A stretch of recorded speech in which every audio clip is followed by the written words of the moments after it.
Catus Maximus here again, this time with a quick review after some use of the Irwin 226340 4-inch by, I believe, 6-inch drill press vise. This is one of the lowest quality vices I've ever used, and it's entirely likely that a Harbor Freight drill press vise will be better than this one.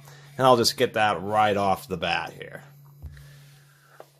I realize that some people like Irwin Marathon blades, but ever since the Irwin was bought out, they've been just turned into second-rate products. I have some Irwin long, cable routing drill bits, and they're just horrible. Pretty much everything out of them is now just second-rate products. It's really just been quite disappointing. I can't believe that this vise is actually still sold for $20. This I actually found at Home Depot for $5, no joke. They had obviously like some kind of a damaged shipment. There are a bunch of boxes where the vices are like partially hanging out of the boxes, and they were just clearancing them out for $5. And so that's why I picked this up. $4 or $5, I'm okay with it, but if I had paid even $20 after my experience with this vise, I would have returned it, even at the $20 price range. For some reason, they advertise this as having 1,000 pounds of clamping force.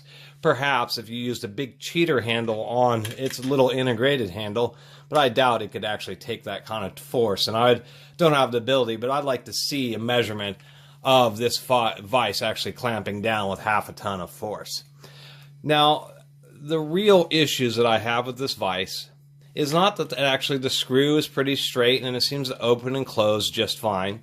The tolerances are a little bit loose on the screw, but for a drill press vise, it's actually pretty nice because when you have little grits like brass and aluminum, that kind of stuff, as in a drill press, the screw generally wants to cooperate. Where the issues begin, and I have it bolted to a piece of wood just for general use, is one, they use a set screw to hold the end of this, there's a little turn down portion, onto the moving jaw.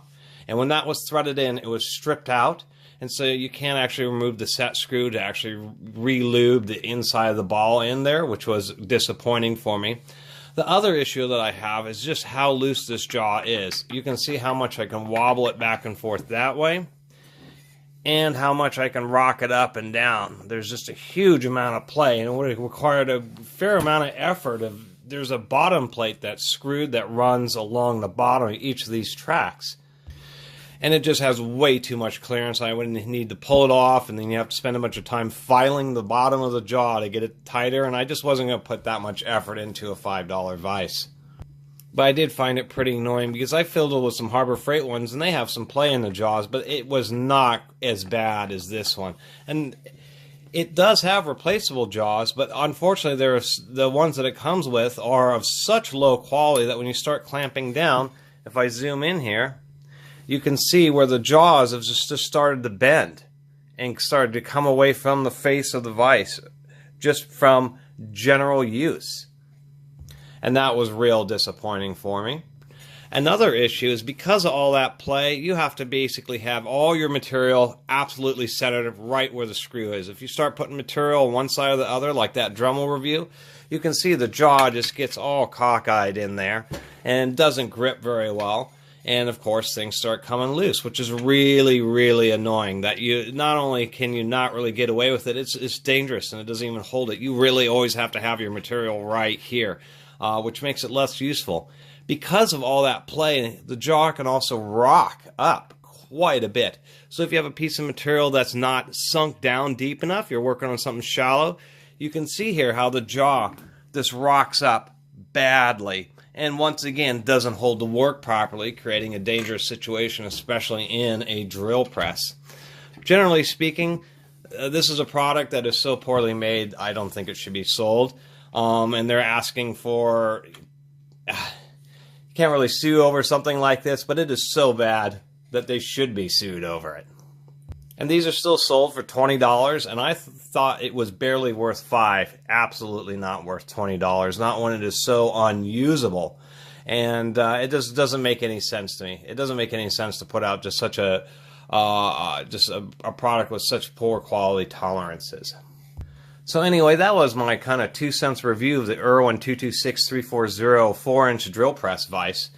And generally speaking, It's not worth 20 bucks. I get the Harbor Freight. You at least, have an easier time returning it. If you can find these for $5, then maybe as a absolute beater vise that, you may mount to a truck and let get rusty or something like that. But other than that, I'd go ahead and actually give a pass on this. And probably would recommend the Harbor Freight drill press vise over this one. Anyway, that's the end of another review. I just had some recent frustrations with this vise, and so want to do a review on it. That will be it for this review, but I really appreciate everybody watching and subscribing. And if you haven't subscribed, please do support the Catus Maximus channel by subscribing. Once again, until next time, Catus Maximus out.